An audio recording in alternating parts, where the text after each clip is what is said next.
GDP, or gross domestic product, is a strange statistic in modern political debate. Economists point out that it fails to capture the value of an increasingly digital economy, but it remains the measure most politicians and the media pay attention to. According to GDP, if a mother decides to go out to work as a childminder and pay a childminder to look after her own child, rather than look after the child herself, that is increased GDP, despite the fact the same number of children are being looked after by the same number of people. So should we be looking to alternative measures, perhaps ones which measure a country's social and economic performance more holistically? Recently, New Zealand's Prime Minister Jacinda Ardern has backed a different approach for government decision-making altogether. We are not just relying on gross domestic product, but also how we are improving the well-being of our people, said her finance minister. So are our leaders too obsessed with growth, playing the numbers game and failing to build what Liberal Democrat leader Joe Swinson calls an economy that puts people and planet first? Joining me to discuss the best ways to measure a country's economic performance is the IEA's Senior Academic Fellow, Professor Philip Booth. Hi, Philip. Hello there. Philip, can you start by telling me about the paper that you published?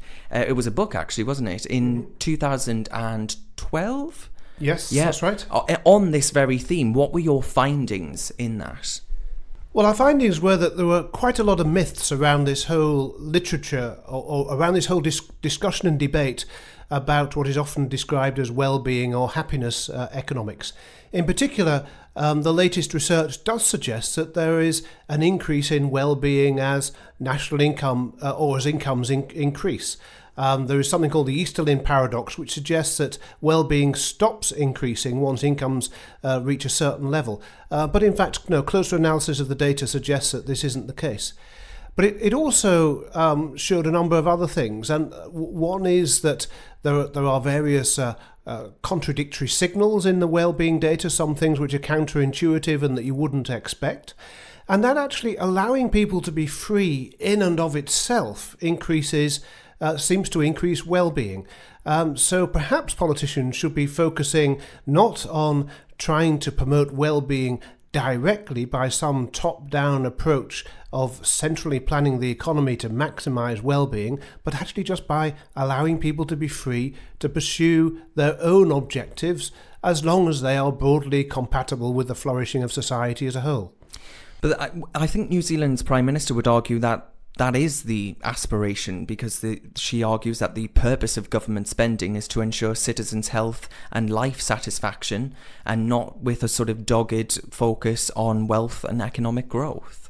That may be the case, but in that case, if it raises the question of what is she contributing to the debate? If in fact you look at political manifestos in the last 10 or 20 years, you'll find remarkably little mention of national income growth as some kind of target, or indeed any kind of a good thing in and of itself.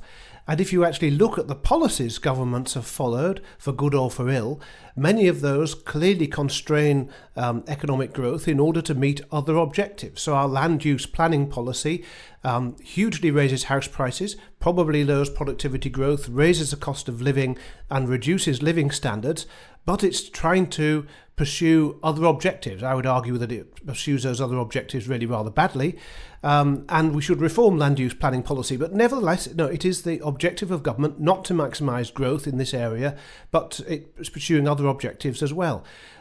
Rightly or wrongly, the government taxes us and spends at a level which is probably twice as great as the level that would be necessary if we were to maximise economic growth. Across a whole range of measures, if you look at government pronouncements, day in, day out, very few of them are actually concerned with maximising economic growth. This is a total red herring that she's introduced. So growth doesn't just give us the resources needed for public services, it's what it has meant we've escaped the grind and poverty that defined humanity's existence for thousands of years. And just as it did away with impediments to well-being in the past, it can do so again in the future. So why then do you think that, among this woke set of politicians, do you think policy leaders seem to be clambering over each other to push for a fundamental rethink, whatever that means, of policy making, hoping to build an economy that puts people and the planet first? Well, I think firstly, politicians always want to look as if they are being original, and they also want to look as if they are being original in a way which promotes welfare but is not to anybody's detriment. So if you are saying that you're going to put people and the planet first, well, actually, there's not much left, is there, once you've dealt with people and dealt with the planet? So who would disagree that we want an economy that puts people and the planet first? The question is, what kind of an economy is one that puts people and the planet first? Is it one that in which we have more regulation and top-down central planning of economic activity, more taxation and more government spending? Or is it one where people are freer, there's more decentralisation of decision-making, and there are more and better market mechanisms for dealing with economic problems? They are the fundamentals of economic and political debate. To simply say that we want to put people and the planet first is really taking us absolutely nowhere in debating terms. Which politician is going to stand up and say, I want to put the planet last and the people next to last? True. I mean, eco-protesters, Extinction Rebellion, have welcomed this move against growth. They want an anti-growth agenda. But I mean, you've wrote very eloquently in the past about the fact that development and economic growth is actually part of the solution to climate change, not the problem. I wonder if you can just explain why you believe that. Yeah, I'm not so sure that economic growth is part of the solution to climate change, but it does give us the resources to be more resilient in the face of climate change. Now, as much as anybody else, I'm concerned about climate change and other environmental issues which are related to it. And I'm particularly concerned that there are a number of government policy areas where what governments do actually is both anti-economic growth and bad in terms of the environmental agenda. For example, not pricing roads properly, implicitly subsidising the consumption of domestic fuel and these kinds of things. And those should be addressed by politicians. But then it does have to be accepted, and some green activists are willing to accept this, others are not, that there is a trade-off, that if we become a less carbon-intensive economy, we are going to reduce economic growth. And if we reduce economic growth for poorer communities, for poorer countries, then it's likely to make them less resilient when there are climate events, when there are situations, whether it be extreme rainfall, wind, or whatever, which leaves communities exposed. Richer countries can deal with these things much better than poorer countries. So there is a trade-off, and we ought to have an intelligent discussion about this trade-off.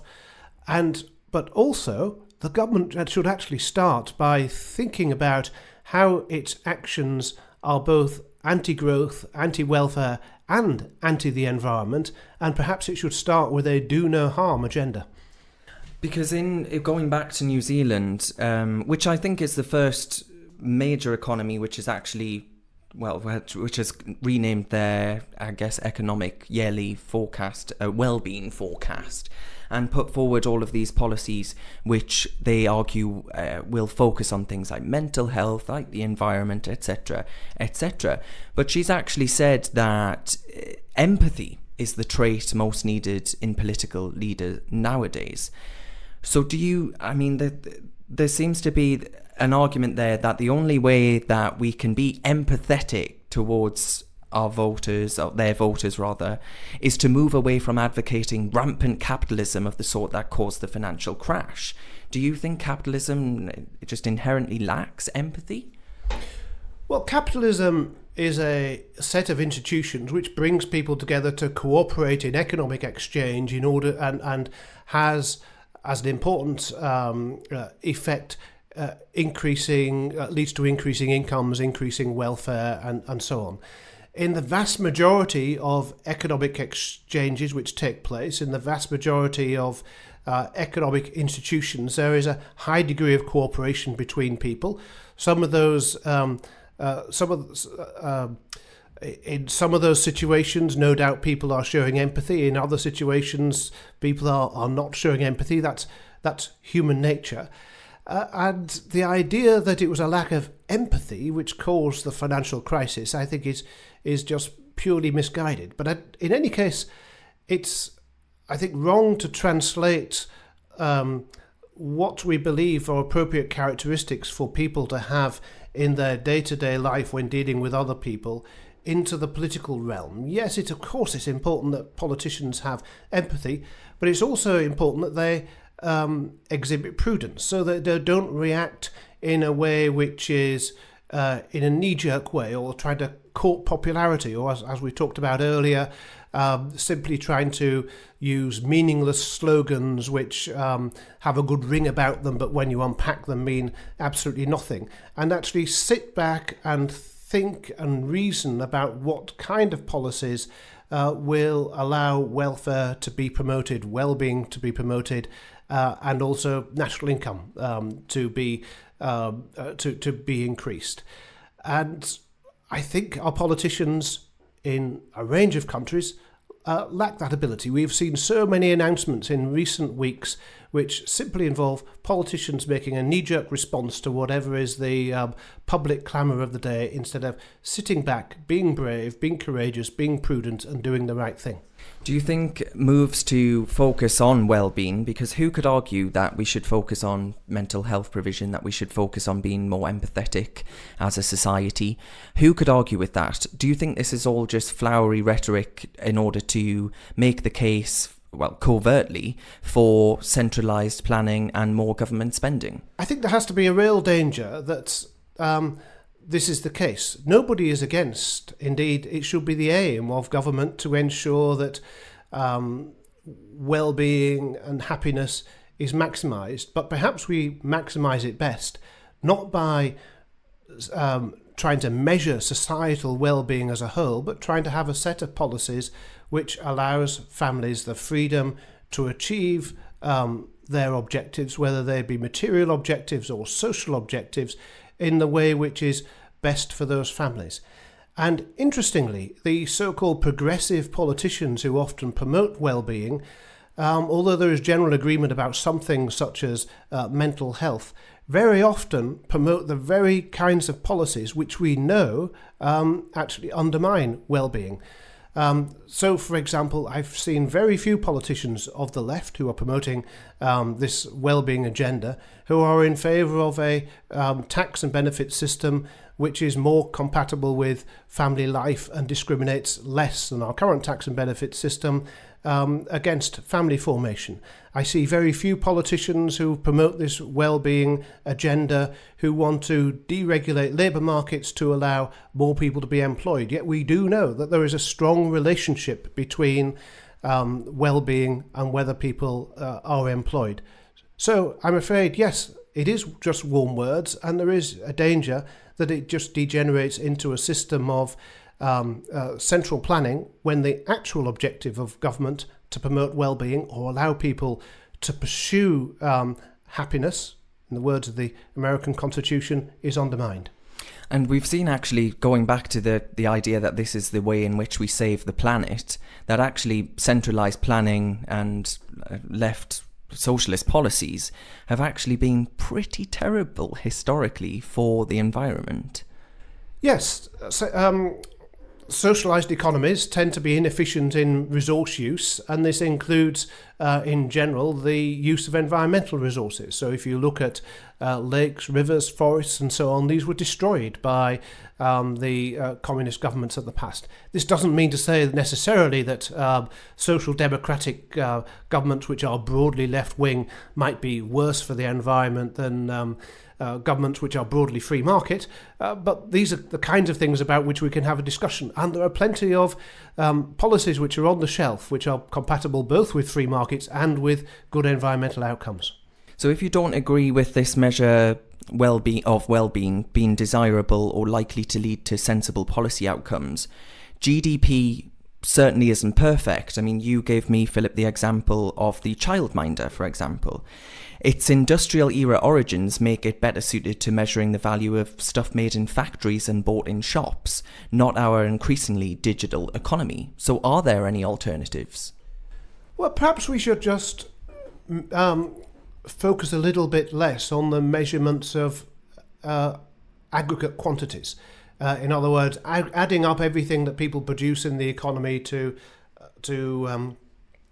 work out what total national income is, with all the problems that has, or trying somehow to survey a large enough proportion of the population to see how happy they are and then come up with some aggregate measure of happiness. Yeah, this is a good idea potentially for academics to do, but when it comes to governments, perhaps they should just accept that allowing people to be free, allowing people to pursue happiness may be more important than measuring it at the aggregate level and trying to plan the economy in order to maximise aggregate happiness as they see it. So, Philip, to conclude, I wonder if, let's imagine that the government brings you in as a seasoned economist and talks with you and says, come on, Philip, how can we maximise well-being? What would you do? Oh, I would try to produce policies which maximise well-being by trying to increase individual freedom. We actually know that the more free people are, the happier that they are. There's a relationship there. I would decentralise government more. Again, people feel they have more control when government is more decentralised. And again, that seems to make people feel happier. I would then pursue a range of policies which didn't to the same extent discriminate against family formation through the tax and benefit system as our current tax and benefit system. And yes, then there are areas where perhaps government spending is important in order to bolster what could be done through philanthropy and civil society organisations, such as in relation to mental health as well. But these are individual policy decisions which need to be taken, and it should not be taken within some kind of what seems like almost a totalitarian framework of governments trying to maximise well-being by measuring it explicitly and in aggregate, and then pursuing policies to maximise that measure of well-being. Philip, on a very hot day, thank you very much for joining me to talk about well-being. I think to actually satisfy our own well-beings, we need to get out of this very small room. Mm-hmm. Indeed we do. Thank you very much. Right, for more podcasts, films and reports, visit our website at iea.org.uk.